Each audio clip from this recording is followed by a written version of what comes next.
Union public service commission నుంచి ఒక కొత్త నోటిఫికేషన్ అయితే రిలీజ్ అయింది.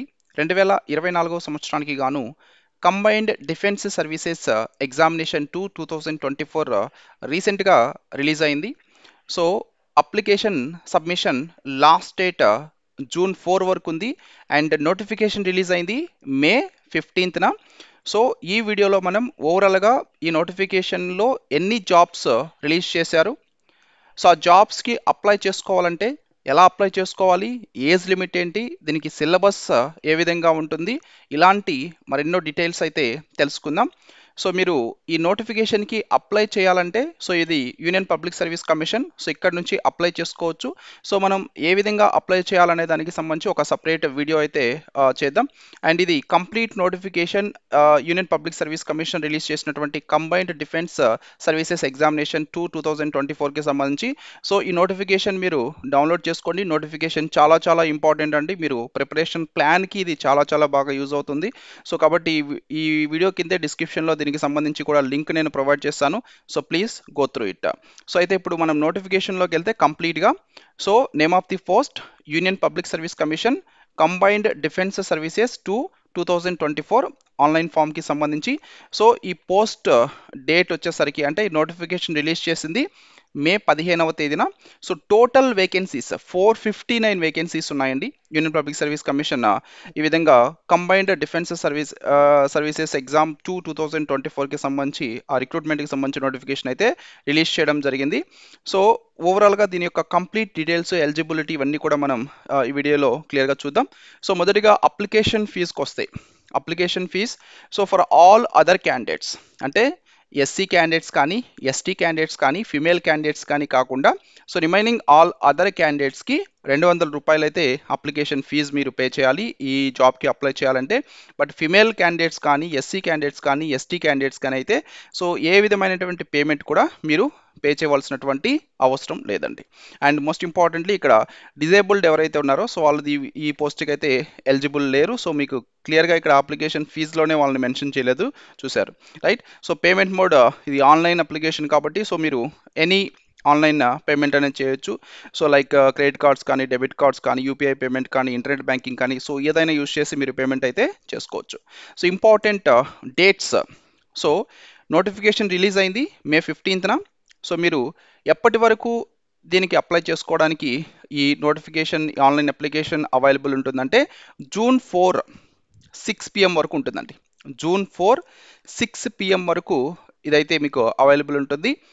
అండ్ వన్స్ మీరు రిజిస్ట్రేషన్ చేసుకున్నాక సో ఇది సబ్మిట్ చేసిన తర్వాత సో దాంట్లో ఏదన్నా తప్పిదాలు చేసిండి వాటిని కరెక్షన్ చేసుకోవాలనుకున్నట్లయితే జూన్ 5th నుంచి జూన్ 11th వరకు టైం ఇచ్చారు. సో జూన్ 5th నుంచి జూన్ 11th వరకు మీరు ఏదన్నా మీ అప్లికేషన్లో కరెక్షన్స్ చేసుకోవాలంటే చేసుకోవచ్చు. And most important one examination date వచ్చేసరికి 9th month 1st డేట్న మనకి ఎగ్జామ్ అయితే కండక్ట్ చేయబోతున్నారు. అంటే సెప్టెంబర్ 1, 2024న ఎగ్జామ్ అయితే కండక్ట్ చేస్తారు. సో ఈరోజు లైక్ మీరు మే తీసుకోండి. సో మే 15 ఆల్రెడీ, సో ఇంకా 15 డేస్ ఉన్నాయి. సో అంటే June, July, August, September so 4 months 15 days. So ఎగ్జాక్ట్గా చెప్పాలంటే ఒక 4 months 13 days మీకుంది. సో మీరు ఒక 4 months తీసుకొని దానికి కరెక్ట్ ప్లానింగ్ వేసుకొని సో కరెక్ట్ టైం టేబుల్ వేసుకొని ప్రిపేర్ అయితే సో ఖచ్చితంగా ఈ జాబ్ అయితే మీరు క్రాక్ చేసేదానికి అవకాశం ఉంటుంది. అండ్ మోస్ట్ ఇంపార్టెంట్లీ ఇక్కడ ఏజ్ లిమిట్ కనుక మనం తీసుకున్నట్లయితే for IMA and Indian Naval Academy. So unmarried male candidates born not earlier than 2nd July 2001 and not later than 1st July 2006 only are eligible. Okay, so IMAకి కానీ అలాగే Indian naval అకాడమీకి కానీ so వీటికి సంబంధించి సో మ్యారేజ్ అయ్యి ఉండకూడదు. ఎవరైతే ఈ జాబ్స్కి అప్లై చేస్తారో మ్యారేజ్ అయ్యి ఉండకూడదు. అలాగే డేట్ ఆఫ్ బర్త్ కూడా 2001 జూలై 2 కంటే ముందు జన్మించి ఉండకూడదు. అలాగే 2006 జూలై 1 తర్వాత జన్మించి ఉండకూడదు. సో కాబట్టి ఈ రెండింటి మధ్యలో అయితే ఉండాలి డేట్ ఆఫ్ బర్త్. అలాగే ఎయిర్ ఫోర్స్ అకాడమీకి వచ్చేసరికి ఏజ్ 2025 జూలై 1 నాటికి 20 నుంచి 24 సంవత్సరాలు అయితే కలిగి ఉండాలా. అండ్ దీని ప్రకారం మనం తీసుకున్నట్లయితే 2 జూలై 2021 కంటే ముందు పుట్టి ఉండకూడదు. సో అలాగే 2005 జూలై 1 తర్వాత పుట్టి ఉండకూడదు. సో ఈ విధంగా అయితే ఇక్కడ ఎయిర్ ఫోర్స్ అకాడమీకి సంబంధించినటువంటి క్యాండిడేట్స్కి ఏజ్ లిమిట్ అనేది ఇవ్వడం జరిగింది. అండ్ ఏజ్ రిలాక్సేషన్ కూడా అప్లై అవుతుంది. సో ఏజ్ రిలాక్సేషన్ అంటే మనకి ఓబీసీ క్యాండిడేట్స్ తీసుకుంటే 3 years అప్లై అవుతుంది. అలాగే ఎస్సీ ఎస్టీ క్యాండిడేట్స్ తీసుకున్నట్లయితే 5 years ఏజ్ రిలాక్సేషన్ అనేది అప్లై అవుతుంది. సో కాబట్టి ఆ ఏజ్ రిలాక్సేషన్ అనేది దీనికి మీరు యాడ్ చేసుకోవచ్చు. అండ్ క్వాలిఫికేషన్ విషయంకి వస్తే for IMA and officers training academy Chennai, so degree of recognised university or equivalent. So ఒక రికగ్నైజ్డ్ యూనివర్సిటీ నుంచి డిగ్రీ కంప్లీట్ చేసి ఉండాలి, లేదా డిగ్రీ లెవెల్లో మీరు ఏదన్నా కోర్స్ చేస్తున్నట్లయితే దానికి కూడా ఎలిజిబుల్. అలా ఇండియన్ నేవల్ అకాడమీకి సంబంధించినటువంటి జాబ్స్కి రిలేటెడ్ అయితే ఇంజనీరింగ్లో డిగ్రీ చేసి ఉండాలి, రికగ్నైజ్డ్ యూనివర్సిటీ నుంచి కానీ ఇన్స్టిట్యూషన్ నుంచి కానీ. అలాగే ఎయిర్ ఫోర్స్ అకాడమీ రిలేటెడ్ జాబ్స్కి వచ్చేసరికి degree of a recognised university with physics mathematics at 10+2 level. Okay, ఒక రికగ్నైజ్డ్ యూనివర్సిటీ నుంచి డిగ్రీ కంప్లీట్ చేసి ఉండాలా. అండ్ ఇంటర్మీడియట్కి వచ్చేసరికి ఇంటర్మీడియట్లో ఖచ్చితంగా ఎంపీసీ చేసి ఉండాలి. సో ఇక్కడ మ్యాథ్స్ ఫిజిక్స్ అడిగారు కాబట్టి మనకి మెయిన్గా ఎంపీసీలో ఉంటాయి కాబట్టి 10+2 లెవెల్లో మ్యాథ్స్ ఫిజిక్స్ అయితే ఉండాలి, లేదా బ్యాచిలర్ ఆఫ్ ఇంజనీరింగ్ చేస్తుంటే సరిపోతుంది. బీటెక్ చేస్తున్నా కూడా దీనికి ఎలిజిబుల్ అండి. అండ్ వేకెన్సీ డీటెయిల్స్కి వచ్చేసరికి ఒక్కొక్క పోస్ట్ వైజ్ మనం చూద్దాం. So combined defence services 2 exam 2024. So Indian military academy Dehradun 159th course commencing in July 2025, including 13 vacancies NCC army wing హోల్డర్స్కి అయితే ఇక్కడ రిజర్వ్ చేస్తున్నారు. సో ఓవరాల్గా దీంట్లో 100 వేకెన్సీస్ ఉన్నాయి. అండ్ ఇండియన్ నావల్ అకాడమీ దీనికి సంబంధించి అయితే ఓవరాల్గా 32 వేకెన్సీస్ ఉన్నాయి. And air force academy Hyderabad ఏదైతుందో సో దీంట్లో 32 వేకెన్సీస్ ఉన్నాయి. అండ్ ఆఫీసర్స్ ట్రైనింగ్ అకాడమీ చెన్నైలో 276 వేకెన్సీస్ ఉన్నాయి. Officers training academy Chennai, so 36th SSC women UPSC course commencing in October 2025, 19 vacancies అయితే దీంట్లో ఉన్నాయండి. సో ఇది కంప్లీట్ వేకెన్సీ డీటెయిల్స్.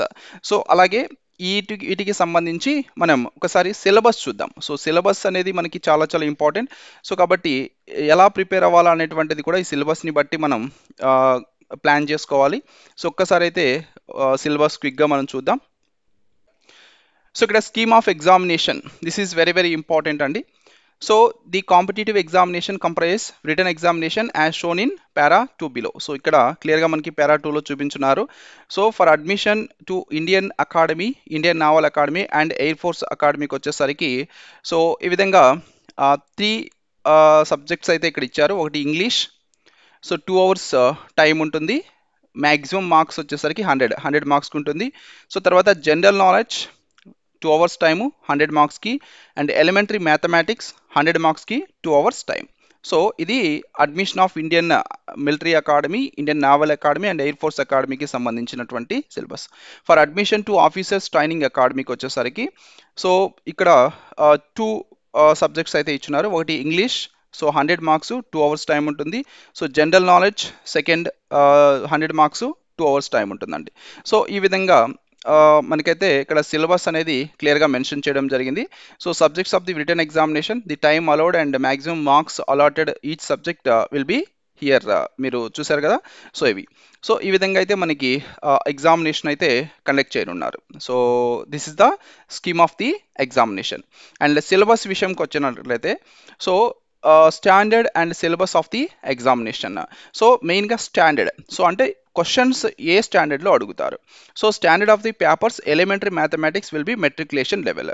సో ఇక్కడ ఎలిమెంటరీ మ్యాథమెటిక్స్ సబ్జెక్ట్ ఏదైతే మనకి ఇచ్చున్నారో సో 2 hours 100 మార్క్స్కి. సో దాంట్లో క్వశ్చన్స్ మాత్రం మీకు మెట్రికులేషన్ లెవెల్లో అడుగుతారండి. సో మెట్రికులేషన్ లెవెల్లో ఉంటాయి. The standard of papers in other subjects will approximately be such as may be expected of a graduate of Indian university. So remaining papers ఏవైతే ఉన్నాయో అంటే ఇంగ్లీష్ కానీ జనరల్ నాలెడ్జ్ పేపర్స్ ఏవైతే ఉన్నాయో సో ఇవి graduation లెవెల్లో అడుగుతారు. అంటే కొంచెం డెప్త్గా అడిగేదానికి అవకాశం ఉన్నట్లుగా క్లియర్గా మనకి అక్కడ మెన్షన్ చేస్తున్నారు. సో అయితే సిలబస్ విషయంకి వచ్చినట్లయితే syllabus, the question paper will be designed to test the candidates understanding of English and workman like use of words. So కాబట్టి ఇంగ్లీష్ అనేది మెయిన్గా ఇక్కడ ఫోకస్ చేస్తున్నారు. సో కాబట్టి ఇంగ్లీష్ అనేది మీరు బాగా ఫోకస్ చేయవలసి ఉంటుంది. So general knowledge, so general నాలెడ్జ్కి వచ్చేసరికి మీకు కరెంట్ ఈవెంట్స్ ఉంటాయి, అలాగే ఈ కరెంట్ ఈవెంట్స్ ఎవ్రీడే ఏం జరుగుతున్నాయి స్టేట్లో కానీ సెంట్రల్లో కానీ అండ్ ఇంటర్నేషనల్గా కానీ ఇలాంటి అంశాలు అయితే మీరు ఫోకస్ చేయవలసి ఉంటుంది. And geography of nature, history of India, so ఇవన్నీ కూడా లైక్ ఎవ్రీ సబ్జెక్ట్ అయితే ఇక్కడ కవర్ అయ్యేదానికి అవకాశం ఉంటుంది. జనరల్ నాలెడ్జ్ అన్నారు కదా, సో మీకు పాలిటీ కానీ హిస్టరీ కానీ జాగ్రఫీ కానీ సో ఇవన్నీ కూడా సబ్జెక్ట్స్ అయితే ఇక్కడ కవర్ అవుతాయి. సో కాబట్టి టోటల్ సబ్జెక్ట్స్ అని కాదు, సో మెయిన్గా జనరల్ నాలెడ్జ్ కొంతవరకు మెయిన్గా తెలుసుకుంటే సరిపోతుంది. అండ్ ఎలిమెంటరీ మ్యాథమెటిక్స్కి వచ్చేసరికి మీకు అర్థమెటిక్ ఉంది, ఆల్జిబ్రా ఉంది, ట్రిగ్నామెట్రీ ఉంది, జామెట్రీ ఉంది, మెట్రికులేషన్ లెవెల్ కాబట్టి ఇదంతా mensuration, statistics and intelligence and personality test ఉంటుంది ఫైనల్గా. సో ఈ విధంగా అయితే దీనికి సిలబస్ ఇచ్చున్నారు. సో కాబట్టి జాగ్రత్తగా ఫాలో అవ్వండి. సో డెఫినెట్లీ మీరు ఏజ్ లిమిట్ కనుక ఉన్నట్లయితే 100% ఈ జాబ్ అయితే క్రాక్ చేయొచ్చు. So thank you very much, all the best.